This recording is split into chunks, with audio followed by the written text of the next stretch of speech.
தேர்தலுக்கு சார்ந்திருக்கிறேன். இந்த நேரத்தில் மகனுக்கு குருமணம் செய்ய வேண்டும். அதாவது நாடி தேடி வந்தேன். அப்படி இருக்கிறாயே என் கடவுளுடைய பொருள் எப்பொருள் வேண்டுமோ தேர்தலையா இந்த நேரத்தில் இந்த கடைசி நேரத்தில் அதையும் கொடுக்கலாம். இல்லை என்று சொன்னாலும் இப்படி எடுத்து செல்கிறேன்.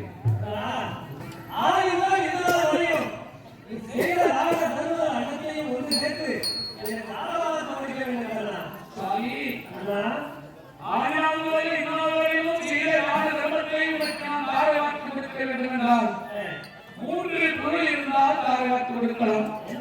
நான் இருப்பதோ வேண்டும், ஜலம் வேண்டும், தட்டு வேண்டும். இந்த மூன்று பொருள் இருந்தால் சரி ஒரு இல்லப்படாதால் தாரவாத்து கொடுக்கலாம். இந்த நேரத்தில் என் கையால் இருக்கிற நான் கொண்டு வருவதற்கு கொடுத்து போகிறேன்.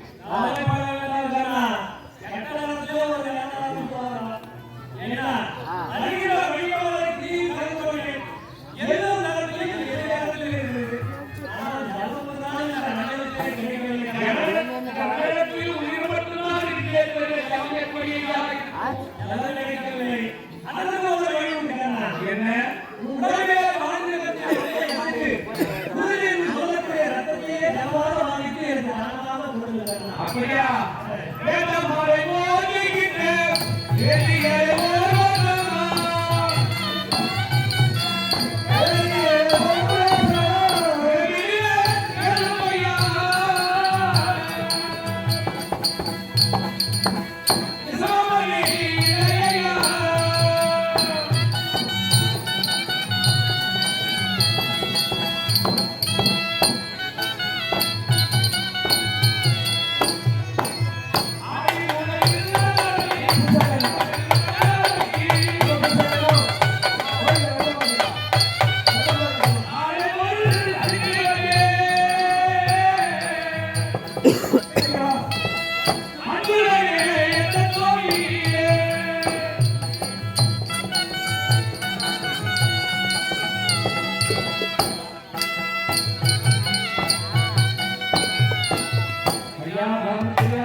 மூன்று பொருள்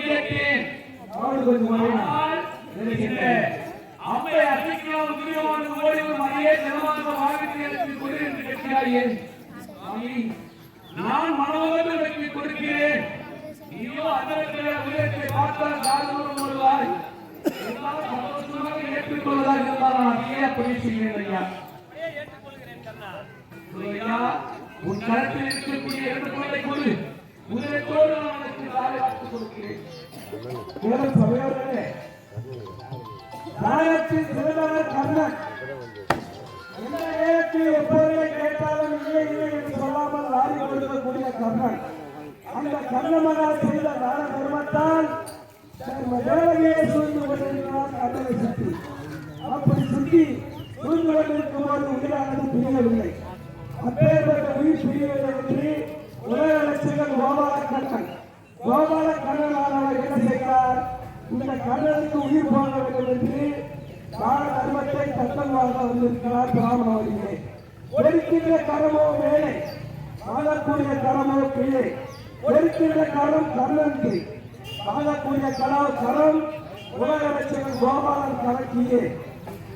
அப்படியே இருக்கும்போது அவர் கர்ணனுடைய உயர்த்திய தான தர்மமானது காத்திருக்கிறது. அப்படி இருக்கும் தருணத்தில் நீங்கள் உங்கள் கரத்தில் உள்ள ஒரு ரூபாயா இருந்தாலும் சரிதான், அல்லது 100 ரூபாய் இருந்தாலும் சரிதான், உங்களுடைய கரத்தில் இருக்கக்கூடிய காணியை கொண்டு வந்து கர்ணன் கரத்தில் வைத்து அவர் செய்த தான தர்மத்தில் நீங்கள் பங்கு கொள்ளலாம்.